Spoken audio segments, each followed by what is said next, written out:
Hi, and welcome to the next episode of Conversations with Kids in Cyber. I'm really excited about this one. We are joined by Sara Robin, the director of Your Attention Please, and Trisha Prabhu. Am I saying that right? Just want to make sure Yeah, you got it. Got it. And she is from the ReThink. Sara, would you like to introduce yourself and then Trisha? Yes, it's my pleasure, Megan. Thank you for having us. I'm Sara Robin. As Megan said, I'm the director of Your Attention Please. And that's a feature documentary about the impact of tech, social media, smartphones on us, and especially on our kids. And importantly, it's a film that looks at how we can improve the situation. Well said, Sarah. Megan, thank you so much for having me. I'm really thrilled to be here. My name is Trisha Prabhu, and I am an anti-cyberbullying activist and a responsible technology advocate. I first got into this work as a 13-year-old when I invented the concept for ReThink, which is a technology that has aimed to encourage youth to pause and rethink potentially harmful words online. I met Sarah many, many years later after I had done quite a bit of advocacy around this and was so struck by the message that she wanted to share, the stories she wanted to share in this film. And specifically, I mean, as she said at the end of her comment, what we can do about this digital status quo, especially as we move into this new AI era. So I was really thrilled to be a part of the film. And then today, I also lead a nonprofit that's trying to empower a new generation of young digital change makers to create the internet they deserve. And just to top it off, I'm also doing law school at present. That same. I'm doing business law at the moment too, so it's like trying to. Yeah, so you know. So, Sara, what made you decide where did the idea come from, the film? And I'm guessing it was started a long time ago. I'm guessing these things take a long time to create. Yeah, they do take a long time. We've been working on it now for 3 years, but the idea, I will say, came much, much earlier. All the way back in 2009 is when I first got interested in the effects of social media. Back then it was Facebook. And that really happened because I got to see the contrast. So I grew up in Germany. I'm German.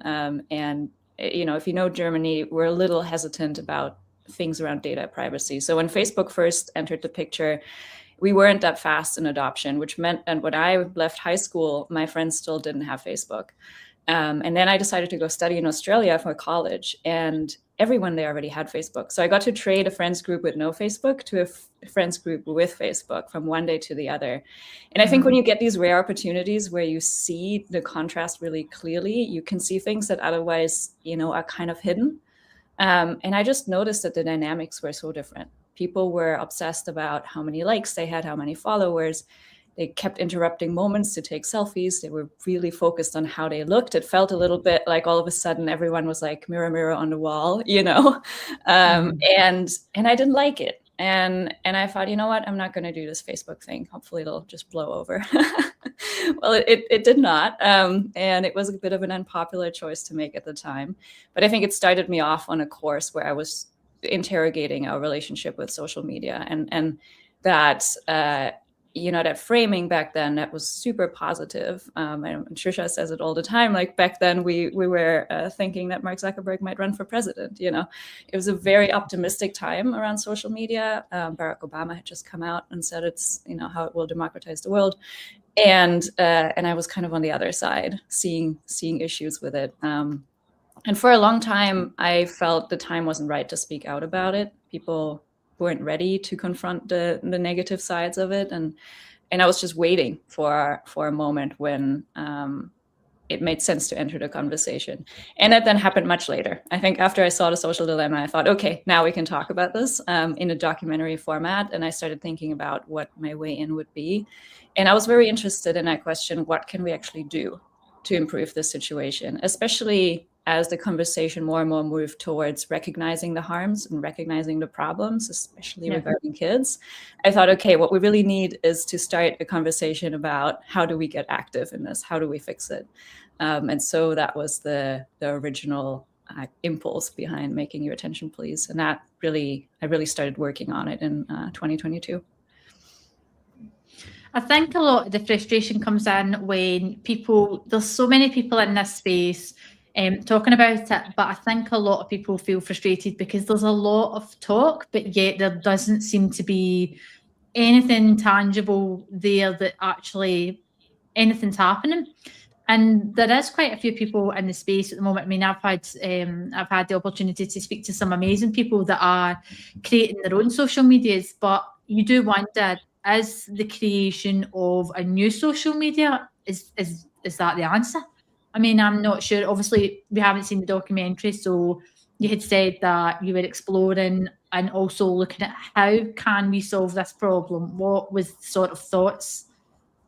Yeah, I'll give you the top line, and then I'll hand it over to Trisha, who can speak very well to this. We looked at a range of solutions because I really think it will take a whole plethora of different approaches to get this right, because it's a really big issue. Social media and technology, of phones especially, they're so entangled in our everyday lives at this point. You can't just fix it with one solution. So what we ended up doing was looking at regulation, like how can we put some guardrails around social media. We just had the landmark trial here in New Mexico saying that holding Meta and liable, which is a big shift here in the US, saying that when you knowingly harm children online, that is not okay, and we will no longer accept that. So the regulatory efforts that we looked at were in that vein as well. Like, how can we create some kind of liability around harmful products, harmful technology platforms? The other thing we looked at is better design, and I'll let Trisha speak to that in a moment. And then we also looked at cultural and community-based solutions. So things like getting smartphones out of schools, so that kids actually have time to focus and also have a space where they can just socialize in person and build those skills. We also brought in the Offline Club. They're out of Amsterdam in the Netherlands, and they started doing phone-free hangouts. And it was super popular with Gen Z. So that was an example of seeing young people crave spaces away from the digital. And we're really seeing a culture shift in that regard. So we wanted to give a bit of an overview, also recognizing that different people have different ways into this, have different ways of getting engaged. And we just wanted to give whole range of ideas, how to enter the conversation. But one really exciting one, and I think a big part of it, is also better design. And that's where Trisha came in. Yeah, certainly. I mean, first I'll say, Megan, I think I have that feeling a lot, especially having done this work for over a decade now. I do often have that feeling of like, we're talking a lot about the problem. And certainly in that time, I've seen the shift in terms of talking about the problem in a way that is really monumental, right? I mean, when I first started this work, cyberbullying was not even in the vernacular, right? So to see that dialogue shift in and of itself is such a huge change. But it does sometimes feel, especially, I would say, and I think as the film captures, post the Meta whistleblower, post Frances Haugen's revelations about what was happening inside of Meta, the fact that we haven't seen this groundswell in the way that I think all of us on this call and so many people watching will feel like there should have been, can be really frustrating. But I actually think what the film elucidates, and Sara talked about it right at the end there, is just how much not only hunger there is for change, but actually how much is happening in ways that should be really hopeful and inspiring for us. Because I honestly think the biggest blocker right now in the responsible tech movement is a sense of kind of lethargy, right? And so when we have these things like the win in New Mexico, but also like 30 minutes ago, the huge win in LA, this, really just trial that people have been watching for months and wondering what is going to happen. And, a jury found that Meta's products were designed in a really harmful way. When you have wins like that, when you have the Offline Club, trying to create cultural change, when you have, Kristen Bride, this amazing parent survivor, going to Washington and really being this indomitable human being who's fighting for, regulation that is common sense. I think it's a reminder that there's so much happening in the space that should, leave us hopeful. And I got to play a small part in that story with ReThink and this idea of better digital design, because I do think one of the core things that needs to change is we need to invest in digital design that is actually actively steering us towards pro-social outcomes. I think at the moment, what a lot of us are asking for, which feels like the bare minimum, is design that doesn't steer us towards negative outcomes, right? And that is really what we've had on the internet for the last 13-ish years, is just, algorithms, all sorts of other design features that really promote and reward and incentivize toxicity, hate, negativity, extreme content, false information, right? And so there's been a huge push towards, can we not do that? But I also think as we move into the future, we have to think about not just how do we avoid the bad stuff, but actually how do we secure the good stuff, right? We want kindness, we want civility, we want connection. The internet's not going to disappear. AI is also not going to disappear. So what does it look like for us to actually live in digital spaces that are kind? And it's amazing to me and kind of sad how many members of my generation, despite spending so many hours online every day and having grown up with it and being digital natives, we've never even had a chance to contemplate that possibility because we've been so focused on trying to get rid of this negativity. So that is something that I think is really crucial. I think ReThink as a concept embodies that, right? Because it wasn't just about let's stop cyberbullying. It was actually about trying to get people to be more intentional, right, online in a way that could have a ripple effect long term, right, to create more intentionality and kindness online. So I think those kinds of changes are going to be really, really important. But as Sara said, all of it needs to come together to be a cohesive strategy for a better digital world. Yeah, I mean, especially, and well, we've seen with Australia, the social media ban. I spoke with someone and the last conversation with Kids in Cyber, he was a youth advocate from Australia. So it was good to speak to someone that actually was living in a place that is going through the first ban. And they said that there was so many holes in the idea that it just online and through news, it was portrayed as this great thing that's like, yeah, all the young ones are outside and they're playing now and it's wonderful and we've done such a great thing. But he's saying the reality is very different for the people living within this in Australia, because there's been so many people that's made social groups that don't have access to that anymore. You're dealing with people that have anxiety and different issues, that their community is online. Then you have finance. I mean, we say go out, join clubs, but there's obviously a monetary cost with things like this. So not everybody finds those accessible. And how do you onboard someone onto social media? So it's like, you can't go on it till you're 16 because it's really bad.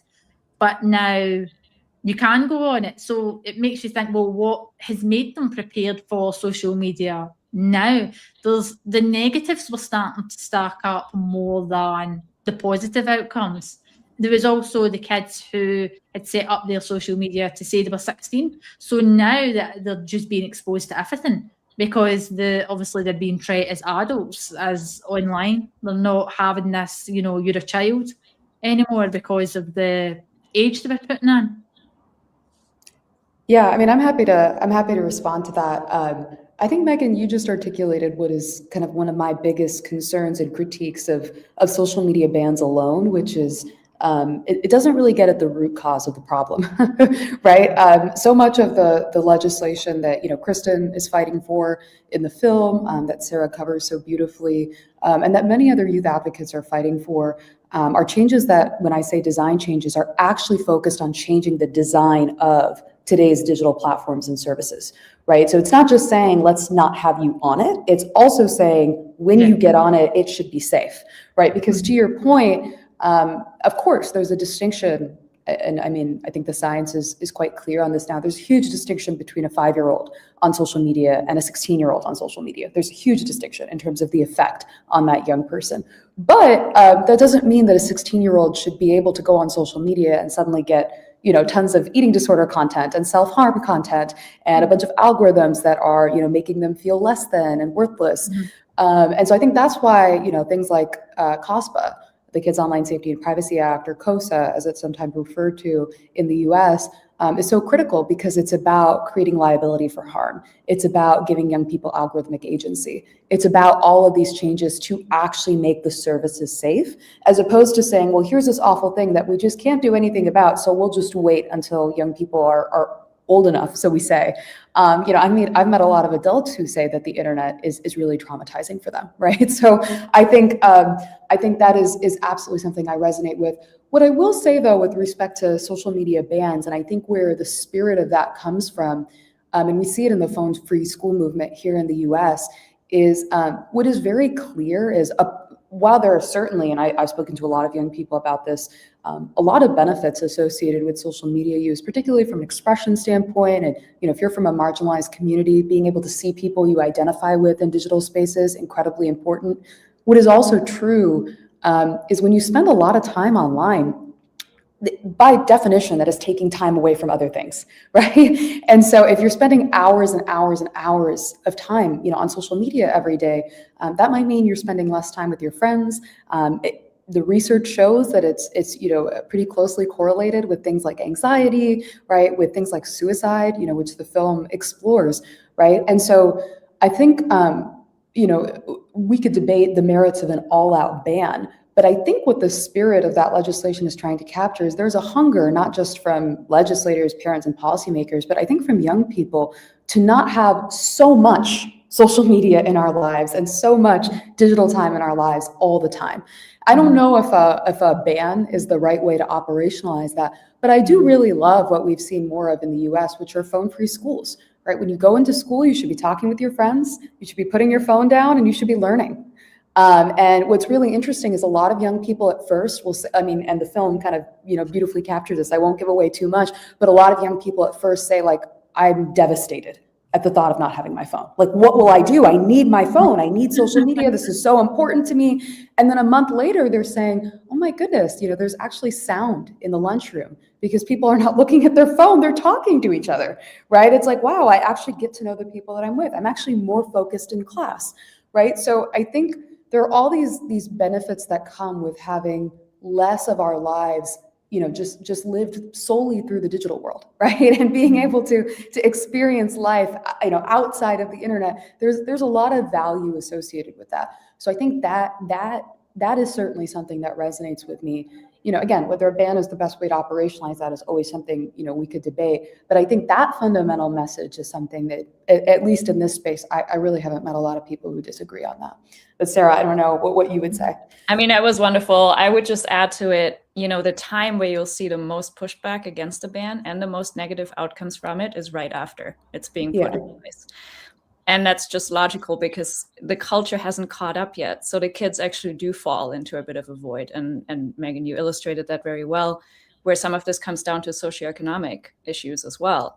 But I think it's also a broader cultural issue of kids not knowing yet how to actually find community outside of social media. And it takes time to rebuild. So I would probably expect that younger generations who grow up with the ban in place will find it overall more positive than kids who are now 14 and their social life has been disrupted. So that is definitely an unfortunate effect of a ban like that. And I agree with Trisha. Ultimately, what we want is better design, and we want a digital world that brings out the best in us. That will take time to build. And I think we've reached a bit of a fever pitch at this point of realizing that the harms are not something we can continue living with. And so we see these more extreme actions like an all-out ban. But I think they're an important part of the puzzle, despite all the issues that they come with. And really it comes down to protecting childhood and bringing it back to a place where kids have the chance to gain those social skills and build those friendships and build a stable sense of self before they enter a digital environment where that is a lot harder to come by. So all in all, I think we will see the benefits more as time goes on. Right now is the time where it's the most disruptive. And I'll just add two things very quickly. One is something that Kristen Bride, who's featured in the film, often says. She says, no parent she's ever met has ever said, oh, I just really regret not giving my child social media earlier. It's true. You won't meet a parent who thinks that. What's really interesting is when you talk to young people who are a little bit older than the teenager year, into their early 20s, I really have not met someone in their early 20s, a young person who's like, gosh, I just wish I got social media earlier. I just haven't. At high school, it might be different, But I think when you come into a sense of yourself and you're able to look back and see what the constant comparison and the anxiety and the content that you were exposed to, what that did to you, I really have not met a 23, 24, 25-year-old who's like, I just wish I had social media at 12. I really don't know, right? So I think that's just one other piece. And the last thing about the socioeconomic piece, which is kind of interesting, when I was doing my master's, I remember looking at this. What's interesting about phones is when you do, there was some research, I don't remember where it was, and so someone can go find this. But I remember looking at some papers, maybe it was a paper, but that basically found when you do phone bans, what's interesting is the jump in grades is actually the biggest for kids who are struggling the most in classrooms. Who generally tend to be kind of the lower end of the socioeconomic spectrum. So those kids who were already excelling and had all the resources, the phone ban doesn't do anything for them. They were always going to do well at school, and they do well whether the phone ban's in place or not. But the children who have the fewest resources or who are struggling in school for whatever reason, when the phone ban is implemented, they are the ones who see the biggest jump in academic performance. So I think it's all to say it cuts in various ways, right? When we think about these kinds of policies, right? It cuts in various ways. And I think the picture is really complicated, which is why we should be having these conversations and digging into that nuance. I think phone bans are definitely should be in place in schools. I don't really see there's a place for them. I wrote a post about this recently, about how we need to teach kids that having your phone all the time is not a right that you have throughout your whole life. The adults have jobs and they go to work and they don't sit on their phones. Some work in offices and other places. Doctors put them in their lockers before they go on duty. Not you can't always have your phone on you. So I think kids have to learn those boundaries. But speaking to some people in this space, there has been quite a few concerns with the phone ban, that schools are investing and spending a lot of money on these pouches and lockers for phones. Yet when it comes to education and implementing money in there, they say there's no budget, there's no money to spend on teaching the kids and expanding their digital literacy. Yet some of the schools have been found to spend tens of thousands of pounds on pouches to lock a phone away. Yeah, a bit of a frustration with having to spend so much money just to you can't have a phone in school. Right. And it's kind of ironic, right? That first we spent money getting the phones, and then we spent money to be able to put them away. I wish it could work a little more simply. I think there's a whole plethora of different tools emerging. The pouches are one that, from my understanding, has taken off because it's quite convenient to be able to keep the phone on the kids. They're responsible for them, and there's not a concern about phones being lost, phones being stolen. It's less responsibility on the school, so that's very attractive. But there are also phone lockers that are much cheaper that some schools I've talked to are using. I know there are also apps in development that will just block all of the distracting apps on the phone for a set amount of time. So that is something that one of our partners, Opal, is working on. So there's a whole range of solutions, and I'm expecting we will see more as school bans become more popular. Phone bans at schools become more popular. And the pouches is just one option amongst those. Yeah, and I would just say, I think, Megan, your point about digital literacy education is so crucial. I always say today's young people are very digitally savvy. They are not digitally literate. And there's a crucial distinction between those two things. Being able to use a phone, which a lot of adults tend to be impressed with, oh, kids know so much about technology, and being able to use a phone responsibly are not the same thing. So I think that education is super important. And actually at ReThink Citizens, our nonprofit, we do free digital wellness education in partnership with organizations across the US, YMCAs, Big Brothers, Big Sisters. And we'd be happy to work, of course, with any organizations globally. So if you're interested in free digital wellness education and you're a local org working with young people, definitely reach out to us. I think that is so crucial. But the other thing I'll say, with respect to kind of the resource argument is, to me, at least at first brush, it feels like that is more a critique of how much money we're spending on education, as opposed to how much money we're spending on, specific types of approaches to address digital harm. I mean, it's like the fact that we have to choose between these things is just more, to me, an indictment of how little we're investing in young people's well-being and education from a young age. And that's true in the US as it is in so many countries, much more than it has to do with, oh, well, we shouldn't be doing, the phone packs. I mean, it's probably more, we should just be paying teachers more, we should be funding schools more, we should be ensuring every young person gets a high quality education and the same resources across the board. But unfortunately, we're not doing that. No, I know. I mean, especially we're finding that digital education, I mean, we're going through a reform in the UK at the minute. Our curriculum is being changed. So by 2028, we'll know a lot more information. But one of the things they have said is that they do want a lot more digital literacy for children. And that is why we started Kids in Cyber, because I had found that there wasn't really anything for primary school kids. I'm thinking, okay, so there's so much information, there's so much education out there for when they're teenagers, but they're on these devices younger and younger. So between the ages of 5 and 12, and I had a meeting with the Scottish Government and found out that there was on average 10 hours per year of this type of education. And I was like, I could not believe it. I was thinking they need to be learning from a really young age about passwords and the digital well-being and being safe online. And that is why we built the curriculum and to support the UK curriculum, so that they go year on year and they learn not just what's a password and let's go over it year on year and, being kind online, but really building it up through the years so that as they get older, they start to understand AI and, being pressured online. And they have that spiral curriculum and start to learn about deep fakes, persuasive algorithms, because they're engaging with us at such a young age, but they just don't understand it. Yeah, that's fantastic. Kudos to you all on that work. That sounds incredibly important. Yeah, and I often say, like, we as adults had we had the opportunity to be eased in, right? We started with flip phones, and then we got the first iPhone, and Facebook at that time was still, didn't have the advanced algorithms it does now.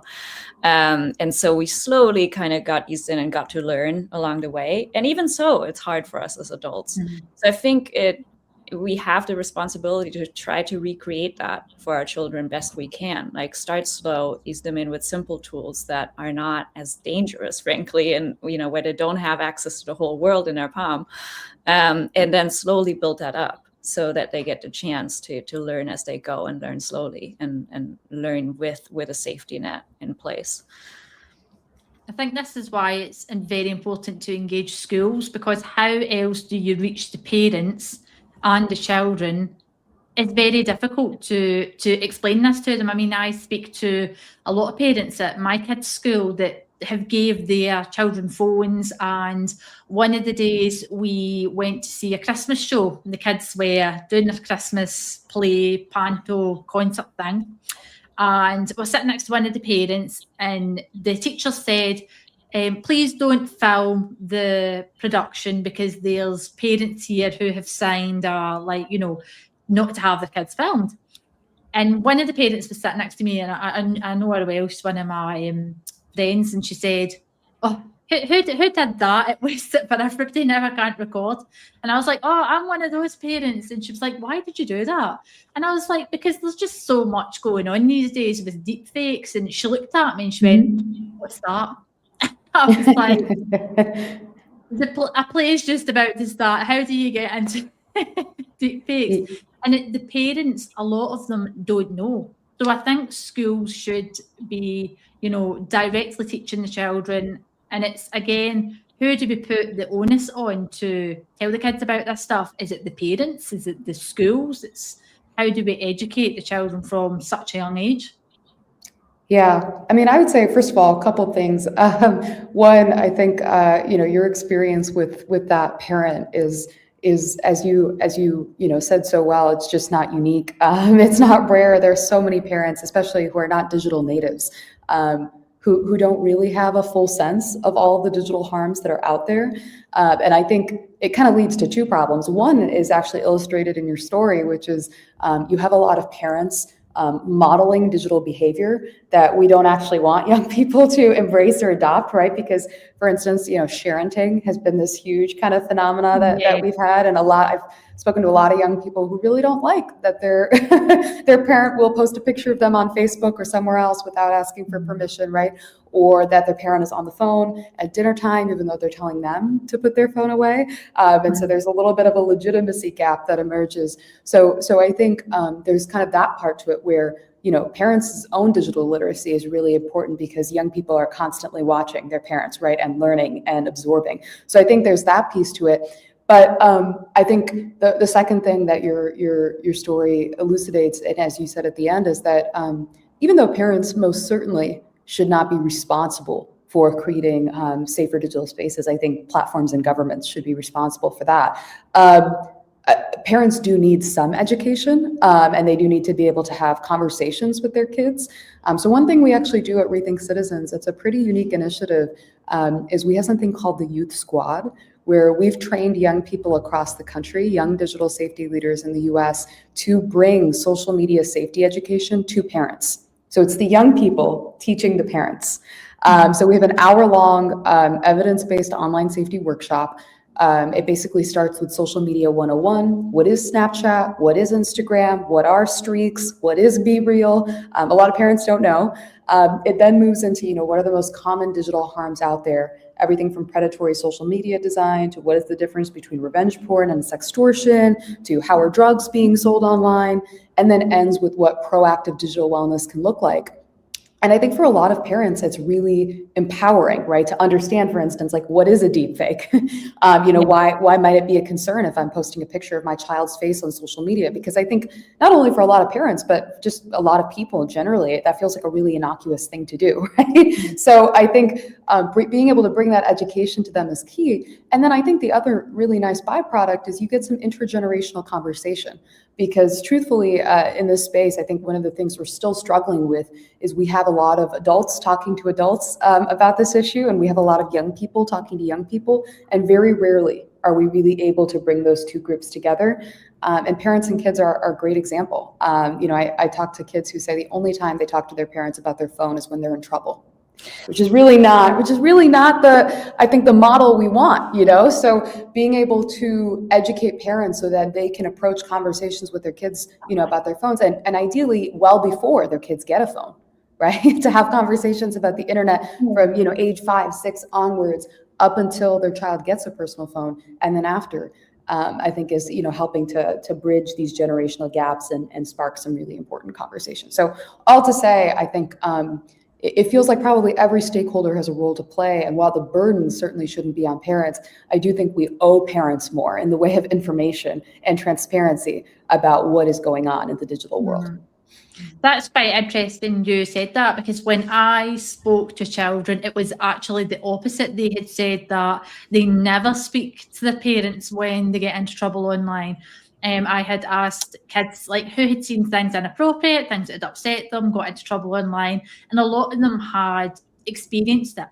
And I said, "Do you tell anyone?" And they're like, "No." And I'm like, "Oh, so I didn't mean that." So yeah, I think the research is pretty clear. Yeah. No, I meant like when they're in trouble, meaning like their parent says, "You spent too much time on your phone. Get off of your phone." So that's what I meant more like when you're in trouble. Right. Okay, I thought you meant the only time you speak to the parents is when something goes wrong, and I'm like, "Oh, we don't find that here. That's when they tend to be the most quiet."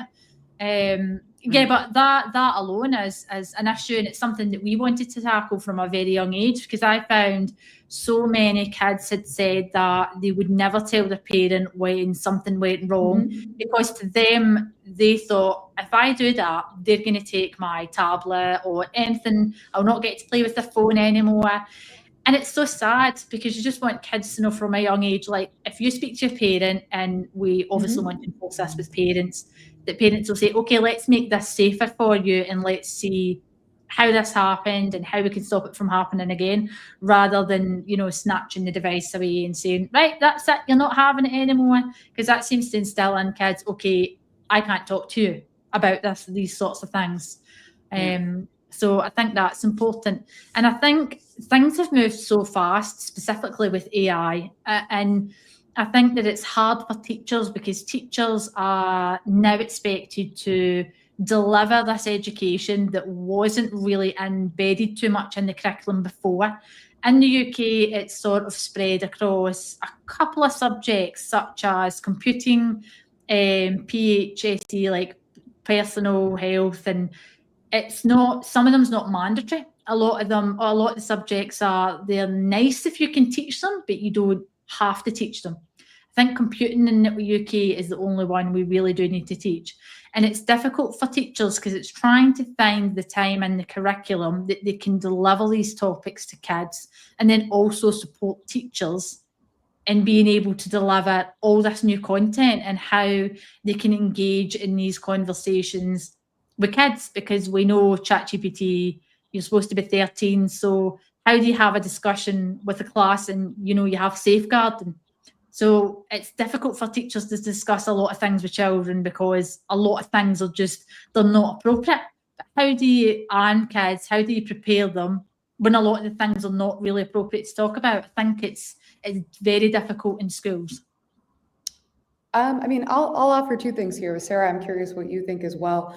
One is, I actually think this is a great example of where parents can play a really powerful role. And one thing we really emphasize in our parent education at ReThink Citizens is how important it is for parents to talk about the scary stuff or the seemingly inappropriate stuff or the stuff that, kind of gets parents anxious, or, it's like, oh, I really don't want to talk about sexting with my child. I really don't. I would just prefer to pretend that will never happen. And we may prefer to pretend that would never happen, but unfortunately, it's not so uncommon amongst young people today, even, youth who are quite young. So I think that's, a great opportunity for a parent to kind of, as awkward as it will be, and, the kid's like, stop. As awkward as it'll be, I think it does two things. One, you get to, give your child some really important information, but two, as a parent, you get to establish yourself as an expert in front of your child, right? A lot of kids today think, what does my parent know about fill in the topic, right? When you show them that you kind of demonstrate that expertise, you build some credibility. You also make it more likely that if they do decide to come to someone when they've experienced a harm, which unfortunately is really rare, but if they do, they might decide it's you because they think right, something about what they might be experiencing. So I think that that's really important. But I'll say, honestly, when I hear you raising this really important point, which is teachers are overworked, teachers are busy, and teachers, are now being asked to, implement new curriculum. They have to talk about these topics that can be inappropriate. How do we do this? For me, what it really raises is like, frankly, we should be leaning on governments to regulate these products so that we are not having to have teachers talk about harms that just really shouldn't exist for young people online, right? I think it's kind of like we're always like, how do we work on this kind of at a lower level? But to me, it's just more indicative of the fact that like there are certain harms that like young people should not be dealing with, and teachers should not be educating about, right? It's like, we don't expect teachers, in the US to talk about all the different kinds of vaping and the way it can affect you and this and that. We expect the government to step in and regulate because it's just not safe to have 13-year-olds vaping, right? And so, so I would also say with social media, I don't think teachers should be expected to talk about things like self-harm content and eating disorder. I think they should at the present, but I think they shouldn't have to, because I think that content just shouldn't exist. So that's really my reaction. But Sarah, I'm curious, what would you say? Oh, you spoke to it so well. Maybe the one thought I would add to that is when it comes to AI, I'm really hoping that we will see a much more unified approach across education of how to handle that. Yeah. Because when you have a tool that does the work for you at the click of a button, it's really hard to actually sit down and learn and gain the skills to do it yourself. And if we want to give our kids the chance to develop all these capacities, thinking, writing, math, being critical, having original ideas, all of that is hard work. And it's really difficult to convince yourself to sit down and do that when you know you have a shortcut. So I think we need to do everything we can in education, particularly to remove the shortcut, to give students and kids the opportunity to actually develop those abilities first, and then figure out how AI can filter into that as a tool. again, I think it's hard enough for us as adults. Once the option is there to take the shortcut, it's difficult not to, right? Even when you spent years and years developing your abilities. We need to give our kids the chance to develop these abilities. I'm really strongly for delaying the use of AI when it comes to education and just shielding education from that as much as possible. Yeah, I think so as well. I think it will take an all-round approach from everyone. I think the schools should be teaching what's behind, in terms of algorithms, AI. I do think that really needs to start being brought into the curriculum, and it needs to be taught earlier. The parents need to have these difficult conversations with kids as much as they don't want to, because obviously for safeguarding reasons, a lot of these can't be discussed in schools. One of the ways that the way we deliver our lessons with kids in cyber is we use an approach, vicarious learning, and we use our 3 characters, Riley, Mohammed, Kira, and most of the lessons start with a story. So something will happen with the characters, and then it gives the children agency to be able to say, well, I think this should have happened, because this type of education has been proven to work a lot better, especially in safeguarding and sort of like tech topics, to give the kids agency, because we all remember when we were young and we had our phones and our parents tried to tell us things and we felt, you don't know what you're talking about, you're a dinosaur. To us, we felt like they were. Like, we were the kids with the tech and we knew better.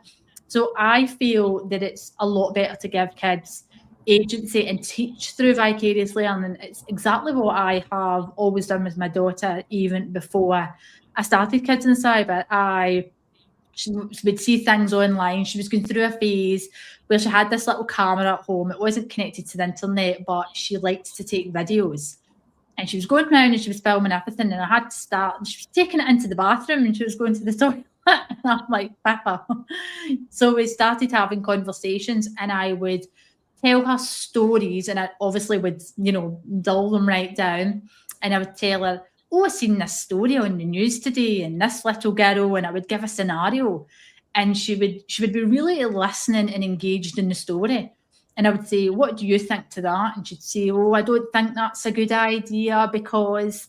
And I feel that works so much better with children than saying to them, you shouldn't do this. This is bad because this will happen. They're more to be like, no, rather than say, what do you think will happen if you were to do this? Totally. I think that approach is so much more empowering, and so much, and as you said, right, like it's that much more powerful for a young person when it feels like it's coming from them as opposed to someone else. And I think a lot of young people today, do know the difference between right and wrong, and do know the difference between, a genuine human connection and, a connection that is maybe a little bit flimsier. But I think sometimes it can be easy in our digital world to forget. So I think I love that approach of kind of prompting them on their own to remember. Of course, it's going to be, even more difficult as they kind of, this next generation of young people are born into a world that's even more digitized than the world that I was born into. But I think that's why that approach of just continuing to help them understand and see and kind of map out that picture, right, of what they should be doing and what they shouldn't be doing is really powerful. So I love that approach. That's amazing. What do you think, Sarah, is going to be the next step with digital and being online? And, we've got all the meta and the court cases at the minute. What do you think legislation, if any, will be brought in place? Because I am always very skeptical about things like this, because I come more from like a business background, so I know businesses are all about profit, what keeps people on, and these algorithms and the way the platforms are built and money machines.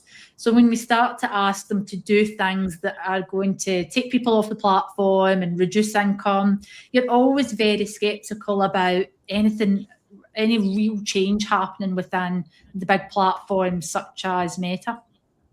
Yeah, I mean, I understand your skepticism, certainly. I think we have seen, as Trisha also laid out, we have had these really powerful disclosures from Frances Haugen, which really mirrors, what we've seen with tobacco, for example, where we had a whistleblower come out, and then that led to changes being put in place.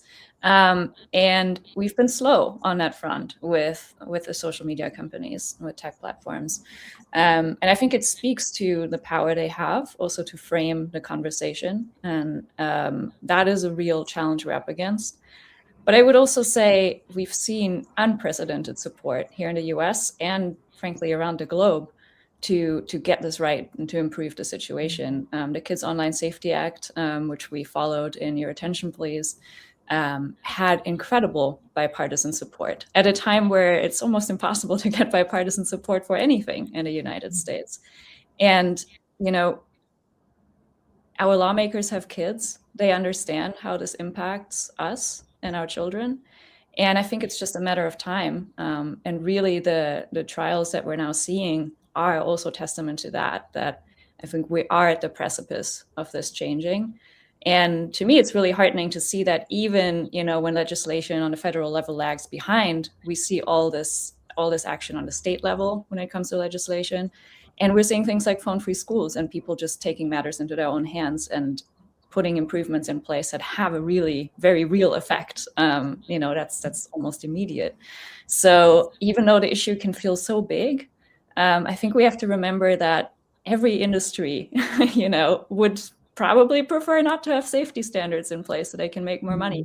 And yet we have put safety standards in place for food, for cars, for everything. And social media shouldn't be any different. So I think we are finally coming to the point where that conversation is really being had. And I'm very hopeful that we will see, you know, improvements continuing in the coming years.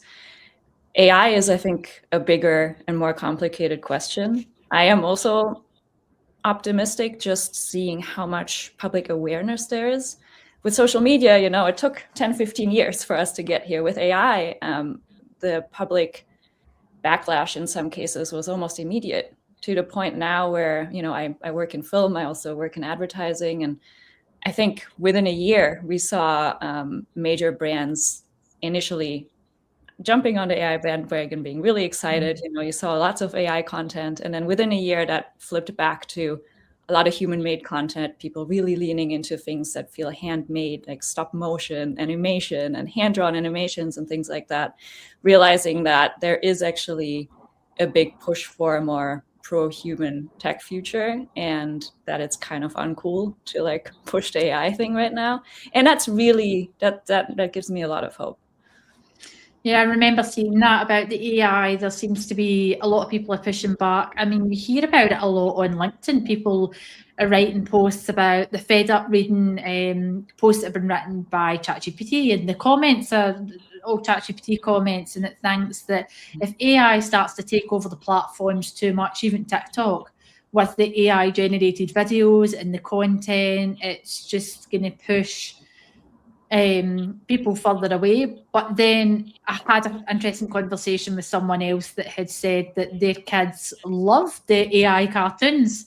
Like really young children seem to be really drawn into the AI created content. They just love the short videos. And I mean, my daughter watches some of them and I think they just look insane. Like I think how do you think this is entertaining? But she loves it, and I don't know. A lot of the parents have said it's really taken off on YouTube and things, but it's that's definitely going to be a hard one. I think one of the other questions I was going to ask about is what about new social medias? Because we hear a lot about people who are developing new social media. I think, okay, there's a new way, there's a better way to do this. I don't know if you've heard of Tribella.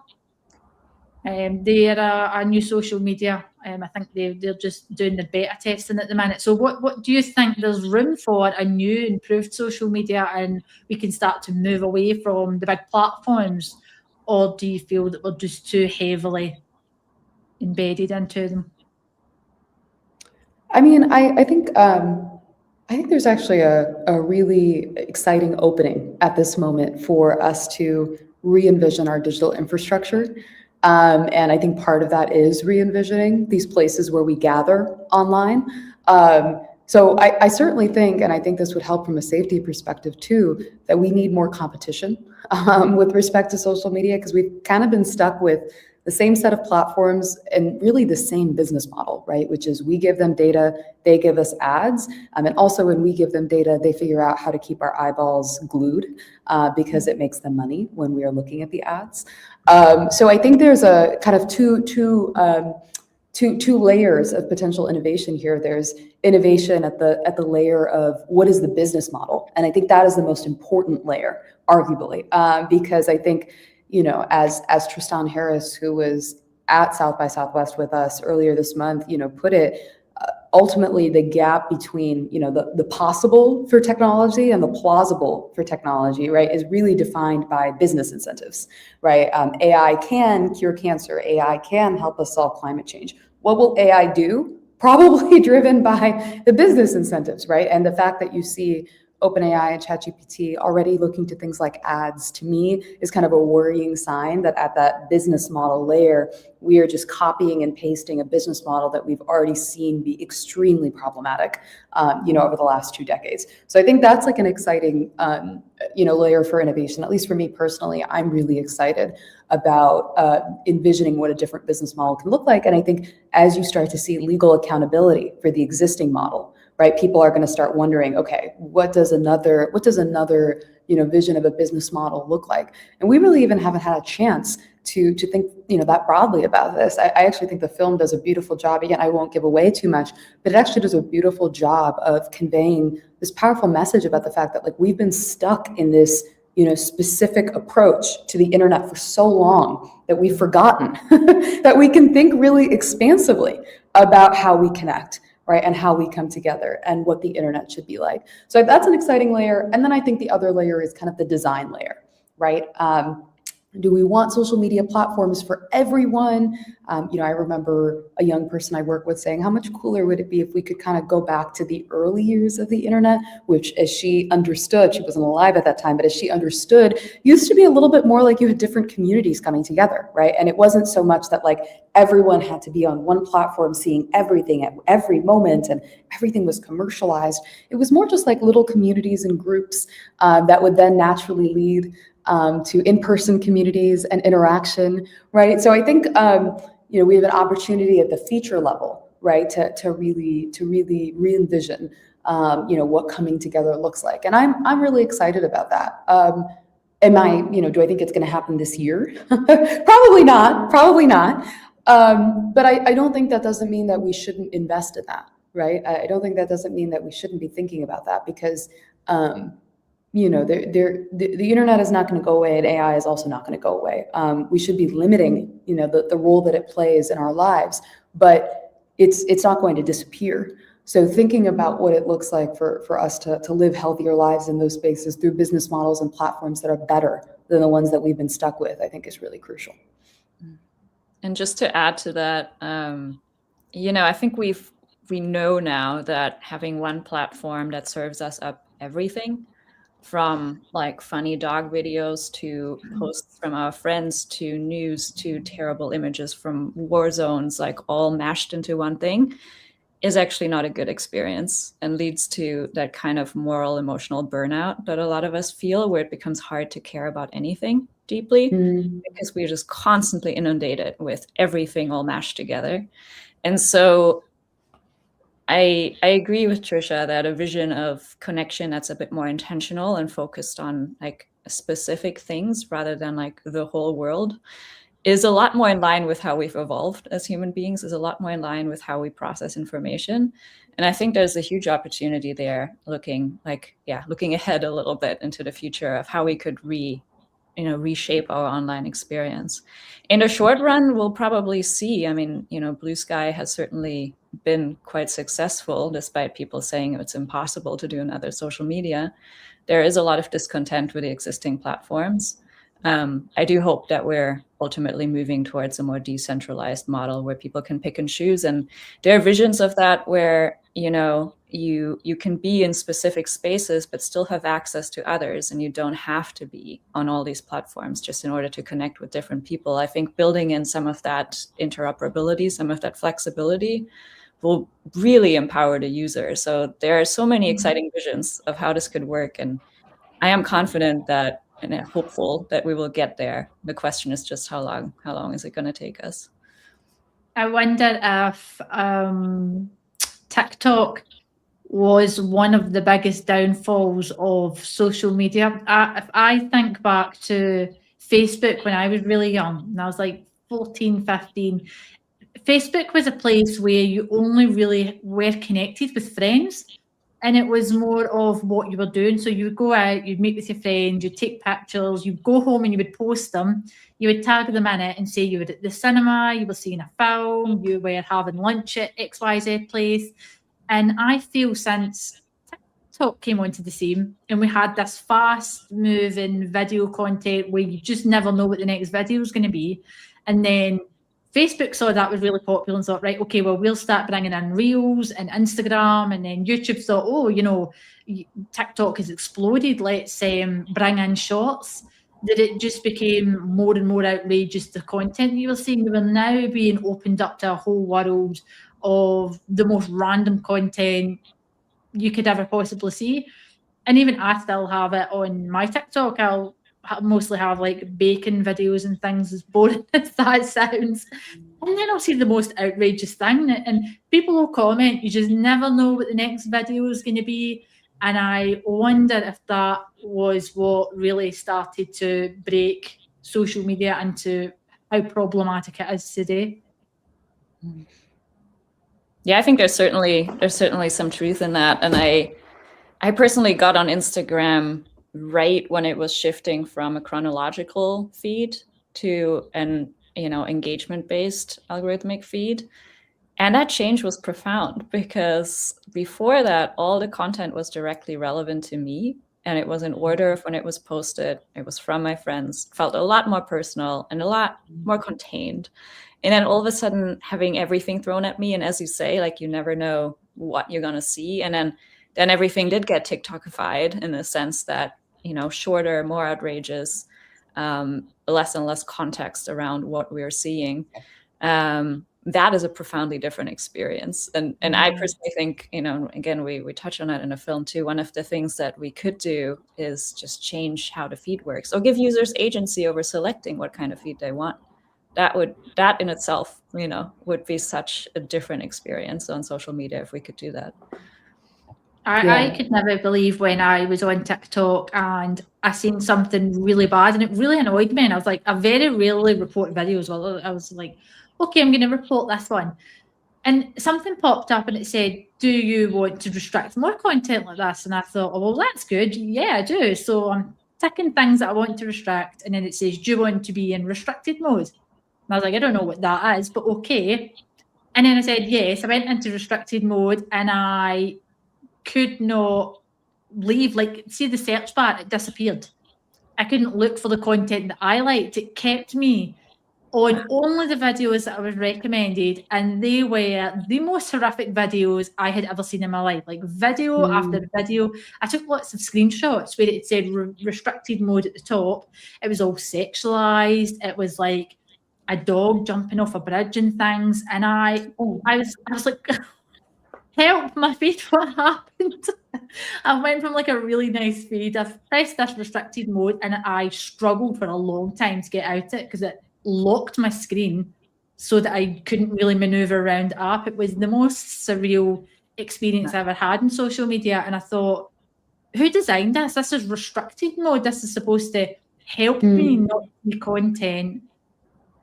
Yeah. It was the opposite. It was mad. That's a classic we're seeing, right? The pseudo helpful tool that is great for PR, but actually not great for the user. I personally am so frustrated with Gmail. When I try to switch off the AI tools in Gmail, you can only do that if you switch off all the smart tools, which means like try to get rid of AI means you get rid of your email sorting, which of course, you want to keep. So the way that these things are being bundled together, I'd be surprised if that was simply bad design. I think it is a way to dissuade users from actually doing that, because again, it is something that eats into the business model. if enough users were to choose restricted mode and it would actually work the way you wanted it to, that would affect, a TikTok business model. So yeah, I'm not surprised. I'm sorry that happened to you. The platform is definitely, especially TikTok, is and the other platforms that prioritize short form content in the form of videos as to reward the stop and the longer you watch. So the videos are becoming more outrageous, more attention grabbing. Just the worst that they could possibly be, because by natural curiosity, you're going to stop to be like, what is happening here? This is bizarre. And it's annoying because although you are slightly curious, because everybody's curious, then they start to give you more and more content. And I think what is scary and shocking is how quickly it gives you more of that content. It's not like, you've shown time and time again, you are interested in this. You only have to watch just one time. And it's like, oh, we'll give you more. And you're like, no, I was only curious, don't.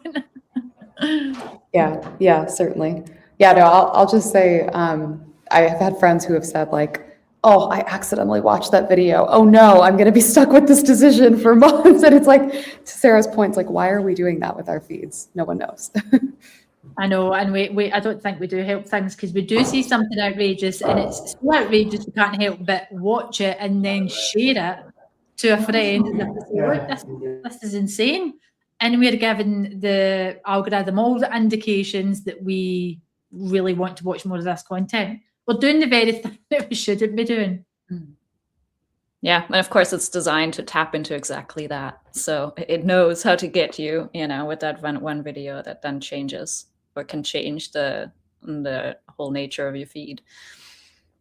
I think we are just running out of time, so we can quickly wrap up. But from your movie, if you had one outcome from all of this, what would you like to see? What would be the biggest change you would love to see happen from your film, the documentary? Sara, and then Trisha, you can let us know your thoughts. I think the biggest change I would love to see is that people are excited to imagine a positive digital future and start thinking about what that would look like. I really hope we can inspire the thought that this is not inevitable. It's not inevitable that we have a digital environment that is extracting our attention for someone else's profit. That is designed, it's built that way, and it can be rebuilt. And I hope that we get a lot more conversations like this one, where we get to imagine, how could it work differently? How can we build it differently? What's the digital future we actually want? I hope that Your Attention Please can be a catalyst for that conversation. Yeah, that's so well said, Sarah. I think that that's totally right. And, I also hope that this is a little bit of a, at a more granular level, at a more individual level, an opportunity for every viewer to reflect, not only on like, what is the action, because every person has an action that they can take to help us get to exactly that digital future that Sarah was describing, right? To have the conversations that need to be had, but also, in your own life, being able to maybe spend a little bit less time on your phone today, right? Or instead of texting a friend, calling a friend. And it's amazing to me how many young people in my generation, I still love phone calls compared to texting. I think it's just so much richer of a way to communicate. But if I call people on the phone, they are like alarmed. They're like, is everything okay? Why are you calling me? Because I wanted to talk to you. I know it's revolutionary, but but just considering, right, reflecting, what are little things that you can do to make your digital experience more humane, right? Or, to spend less time online, right? And bring a little bit more humanity back into your life. A lot of us, I think, move through these systems pretty unconsciously, and it's not our fault. We've been set up, as we've explored through the conversation, through digital design that, is trying to make us be the worst version of ourselves, is trying to capture our attention. But I think as, the Offline Club and other initiatives show, people are hungry for something different. And I think with a little bit of intentionality and criticality, which I think the film really inspires us to dig deep for, we can make little changes in our lives, the lives of our friends, our networks, our communities, to take a step back and ask ourselves what we really want. Yeah, just really well said, Trisha.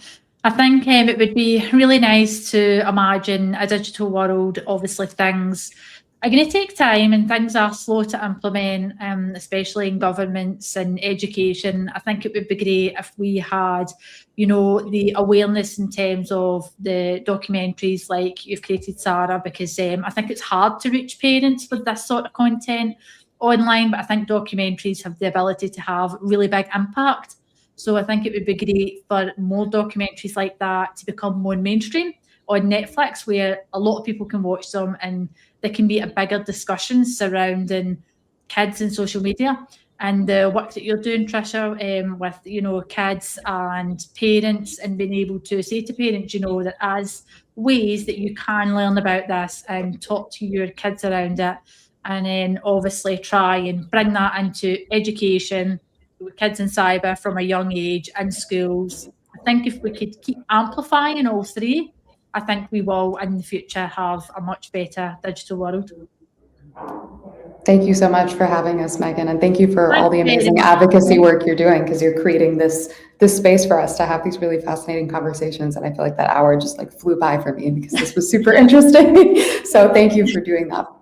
Yeah, I appreciate everything you do. And I know after this, you'll probably get a bunch of questions of where can we see the film?